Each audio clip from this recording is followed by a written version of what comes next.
Welcome back to the channel. My name is A-Bomb. We're back with Football Manager 2019 and Eastern Resurgence with Berliner FC Dynamo. A difficult game for us today, away against the second place side that is Borussia Mönchengladbach. And the form at the moment has taken a bit of a downturn since the winter break. We have actually struggled for form and only won, I think, 3 games since the start of December. So things haven't been looking too good, but somehow we're still sixth. And I don't know how, because we have had some bad results. We've got some draws. We've lost a few.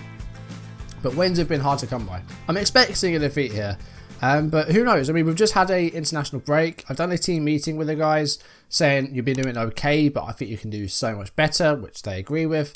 Got a few players which are unhappy. I'm going to try a bit of a change in system today. Try something I haven't really tried this series.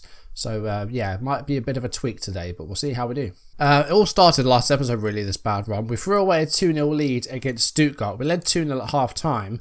And they scored twice in the last 20 minutes to save a point. And then it was a miserable performance against Bayer Leverkusen where we barely created anything. And we had just a really poor game. Just look at that. 2 key passes in the game and that's it. We just did nothing in this game. And yeah, the form's been like the same way. We won a couple of games, but yeah, things have not been good. But before we get into the games off screen and the match we're going to play today, a bit more of transfer news to show you. Ben Filter has, as the club, is on loan at Saarbrücken for the rest of the season. A player that's got a good future, 4.5-star potential. But yeah, he's on loan for the season, so at least he's going to be playing some first team games, hopefully. A couple more players to show you. We've got a striker from Belgium. His name is Stanislas Kalonji.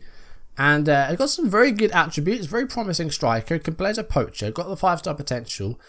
Finishing a 14, first touch of 15, heading of 11. Good technicals there. Mentally as well, got some decent ones in there. He's good off the ball. His leadership's pretty good. He's brave. I like that. Physically as well. Pacey, pretty quick, and that will only improve with time. So hopefully a good young striker, and he's Belgium. He's come from Beerschot-Wilrijk. I might have butchered that, I don't know. £450,000. And we've also brought in a centre-back, Torsten Bezel, 17 years old.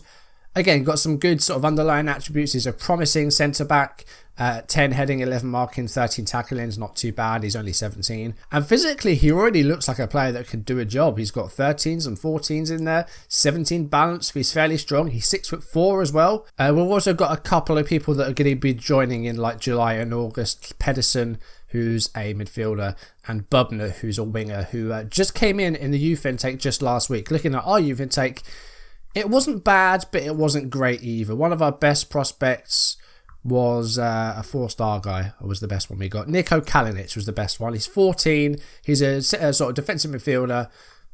He's okay. He was the best of a pretty average youth intake, if you ask me. So now it's time to go through the 6 matches I played off screen. And like I said, they were mostly bad, but we did get a couple of decent performances in there. Started off, though, with a defeat. We lost 2-1 to Werder Bremen, again, where we only had 2 shots on target. We did sort of do a bit better in this match, better than we did against Leverkusen, but that's not too difficult. We created some good passes. We did have a goal scored, but unfortunately lost 2-1. It was Niklas Samuelsson who gave Werder Bremen the lead on 26 minutes, so 1 goal at half time. They doubled their lead not long into the second half, only about 5 minutes, and it was striker Kasper Lund getting the goal to make it 2-0. And just after the hour mark, we did get a goal back, and it was Martin Tarnack with, I think, his first goal of the season, because, yeah, he did poorly against Leverkusen. But Tarnack got on the score sheet here, 62 minutes, giving us that 1 goal, but didn't do enough to get any sort of point. We did scrape a 1-0 win against FC Köln, where we had more possession, we had more shots, and in this one I think we were the better team. I don't know how well Köln are doing, but yeah, we got the 1 goal. We defended well, and yeah, it was a good performance. It was much more improved. And the one and only goal came about 6 or 7 minutes into the second half, and it was a Sergio scoring it, set up by Bernard Strebel, who's probably one of the form players this side of the winter break. No one else has really stepped up to the plate, but Bernard Strebel has actually turned into a good player and a good option on that right hand side. He's keeping Ben Hollerback at the team, and Ackershot's just come back from injury, so Strebel has really sort of fit into that spot well. We then had our German Cup 3rd round, so the first time we were playing in the 3rd round of the tournament, the last 16, but we couldn't get any further as we were beaten 1-0 by Schalke in a disappointing game. Once again, we barely created anything in this game. We had 1 shot on target, and we conceded. It was a mistake by Saban Kerr It said it was a mistake. He had a fantastic goal line clearance, and then it just fell to Christian Balbino, and Schalke got their one and only goal on 39 minutes. Other than that, they had lots of shots, Schalke, but they were, I think, all long shots. They had one chance creators. Mercury made a string of saves. Georgie Tones was good in defence. But yeah, we just really didn't do much going forward. We did get a good performance against the 1816 Munich, a team that we have sort of had some up and down games against sort of recently. We've had some issues against them, definitely. We won 4-2 here, a really, really good performance. I really can't fault anyone in this team. 4 different scorers as well. Fabulous. It was Bernard Strobel continuing his good form and getting the first goal in just the 18th minute. A nice early start. We were pegged back before half-time. It was Marcel Bott, the striker, getting an equaliser for 1860. That was on 32 minutes. We then scored 3 goals in the space of about 10 minutes. That started with Martin Tarnack converting a penalty on 57 minutes. Sari Kabalou, the defender, gets his first goal for the season. 65 minutes, his first goal for the club as well. And just 2 minutes later, it was Sergio scoring to make it 4-1. 1860 did get a late goal, Georgios Spanoudakis in the 95th minute, making it 4-2. But a good performance going forward, good attacking football, plenty of possession. Yeah, very, very happy with this one. That was much improved. Then we had a tough match against Borussia Dortmund, a team we've never beaten in a series.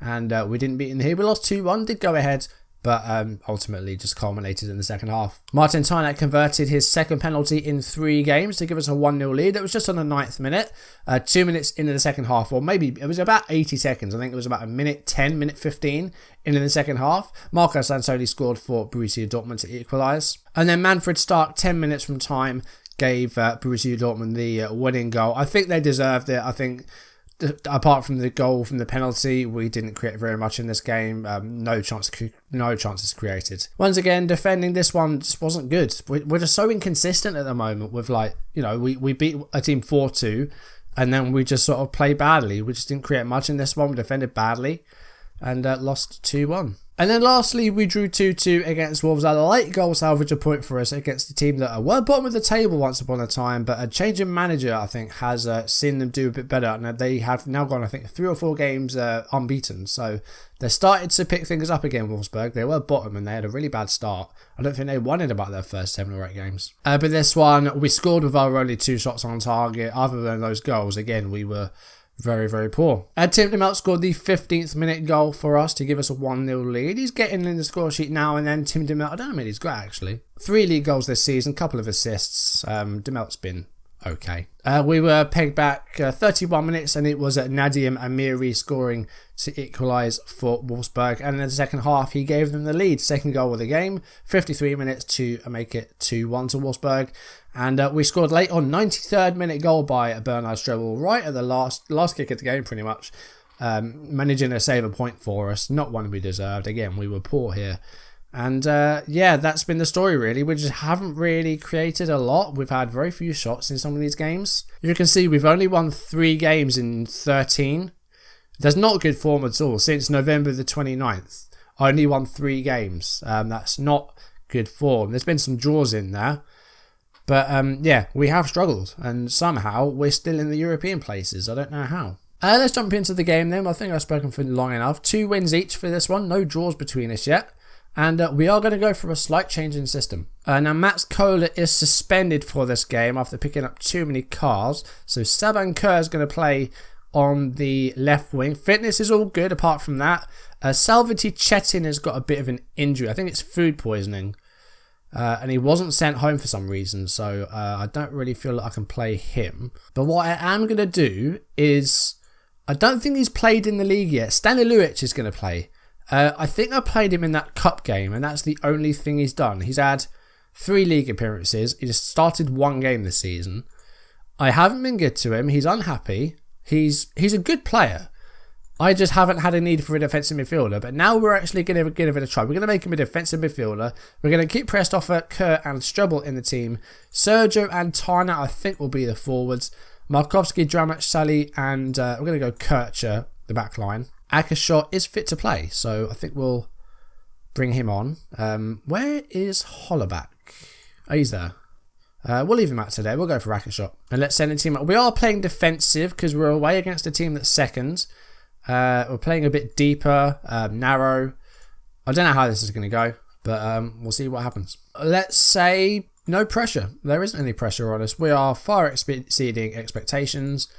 Let's just try and enjoy this match and hopefully not make it too embarrassing. If it is going to be a defeat, make it just like by 1. And off we go. We could surprise everyone here today, because it will surprise me, definitely. I've got no idea how this will go. But a slight change in the system, playing with that defensive midfielder just to try and sort of close that gap between the defensive and the midfield, because that's where we're going wrong, is that they're just opponents are just finding way too many spaces in that gap between the defence and the midfield. It's not going well. And so far, possession, but well, just had our first shot. Do I go cautious? I don't do it very often, but we could go for some counter-attacks. I'm going to give it a go. Sorry, Diego Maradona plays for Mönchengladbach. I'm sure that was his name. And is Renard to a Dahan. Doesn't Renard play for the French women's team? Isn't one of their players called Renard? Oh, hits the post there. Does the Mönchengladbach player. We are, well, so far weathering the storm. Mönchengladbach are really hammering us at the moment. Haven't got that goal though. Poor corner there. And here's Dahan. Cuisance has been, well, he's just taken everything today, isn't it? I think his heat map's just going to be in that corner. And 10 minutes left in the half, and we've dealt with that pretty well. We've defended pretty well there, actually. We've kept it out, and they didn't get much in terms of actual chances there, really. We've done well so far. A draw for this is brilliant. I'll absolutely take a draw. Haven't done a great deal going forward, but good defending in the first half. Let's try and keep it up. That's the most we can expect here today. I think we just need to make sure that we do our job defensively, and we might stand a chance of getting a point, and we could sneak 3 points. Who knows? If we get a smash and grab win, that'd be brilliant. But we'll see what happens. Gonna try and get a bit more creative though. Do we go a bit more direct maybe? Just try and, go for that sort of long ball thing. It might mean we lose out in possession, which we are anyway. But I don't know. Let's try and go a bit more long ball. Cuisance with another set piece here, 57th minute. That's going to be a penalty. Do you really need to go to VAR for that? There was a clear penalty. It was right in front of you. It's overused on this game. You see it almost every game now. And Cuisance going to step up here to take the penalty. And Marcury goes the right way, but can't keep it out. And Mönchengladbach get a goal. And it's been coming. They have threatened a lot. They've had a lot of set pieces. And they finally get the goal on 57 minutes. Marcury almost got to it. Like I said, went the right way, but did not make the save. Going to go for Rakashot. Going to bring him back in for his first game since his injury. Let's see what happens here. But yeah, once again, we're just not creating nearly enough. It's been, again, just no good going forward. Dahan. Oh, good save, Marcury. Or did it hit the post? I don't know, but it was cleared. Come on, let's try and get something here. Let's try some high pressing. We're sitting very deep, trying to be defensive, but now we're actually trying to get something. Let's just try and push forward and sort of really push high up the pitch. Gernberg with a throw in. Maradona. Not very well cleared there. And we still haven't gotten rid of it. And Dahan scores 2-0. And there's about 20 minutes left. Again, it's just not been very good today. We were defending well in the first half. But yeah, one penalty, and that was a good goal. There was a bad clearance by Markowski though, and then Dramac again. We're just not getting the ball away quick enough, and yeah, Marcury was nowhere near that. This was going to happen. They're second, we're sixth. We won't be after this. There's no way. We've got to drop down the table. Cuisance with a free kick. Don't be 3-0. It's 3-0. Amon header about 6 yards out, and it's all gone wrong. 3 goals in the second half as well. That's disappointing. We'll see this again. Where are our players? He was completely unmarked. Right, we've got one more change we can make. Let's take off Prestoffer and bring on Dogru. We're going to go for a bit of a change in tactic, and we're going to try and stick with it as well. Not long left in the game now. Don't make it 4-0, please. That's going to go out of pay, and I think that will be it. Yeah. So we're always going to lose this game, but I would have liked to at least put up a fight. 1 shot on target once again. It's not good enough. Are we seriously still going to be 6th after that? It's a Sunday, so I think we are. Because everyone else has played their game. Does that make us the Man United of this division? Because we're just always, forever and a day, going to be 6th. Despite, having 3 wins in 14 now. So we are just a point ahead of Mainz in 7th. Like I said, it's very, very tight. We've got 5 teams there separated by just 2 points. So you know, if we continue this bad run, then we will drop outside of those European places, but I don't know how we're still sick for as long as we've been. So yes, next time we're going to be doing the last 3 games of the season. I usually do 4, but I've managed to get this into 8 videos instead of 9. The past few seasons have been 9 videos. So we're going to do the last 3 games instead of the last 4. I would have done a double live com. Hertha, by the way, they were champions last season, but not really fluky, but they're 11th. So European football has obviously not been good to them, and it's hurt their league position. They're in 11th place. But yeah, I would do Hertha and Mainz, but doing 4 games and a double live com is going to make it too long a video. So we're just going to do Mainz next episode. We're going to play 5 off screen, and then after that we'll finish with a double live com of Leipzig and Bayern. 2 very difficult games for our run-in, but hopefully by then we'll still be in a good position. Like I said, top half I'll be very, very happy with, but we'll just see how we finish. As long as we're higher than next season, that's the important thing. But we need to step up our game, because 3 wins in 14 it's not good form. We're just lucky we had just a good start and we're unbeaten in our first sort of 7 or 8 games. First half of the season has been a lot better than the second half, which compared to last season, it's the complete opposite, because we had a dismal first half of the season and we were fabulous in the second half. So yeah, just a complete turnaround. But anyway, that's going to do it for today's video. If you enjoyed it, do drop a like down below, leave comments, and if you want to see videos as and when they turn up on YouTube, do hit that subscribe button, hit the notification bell to receive updates if I upload or go live. Follow me on social media so you don't miss any of my content. Mine's next time. We need to pick up some wins. Hopefully we do. But anyway, I'm going to leave it there, guys. Thank you very much for watching, and I will see you soon. Goodbye.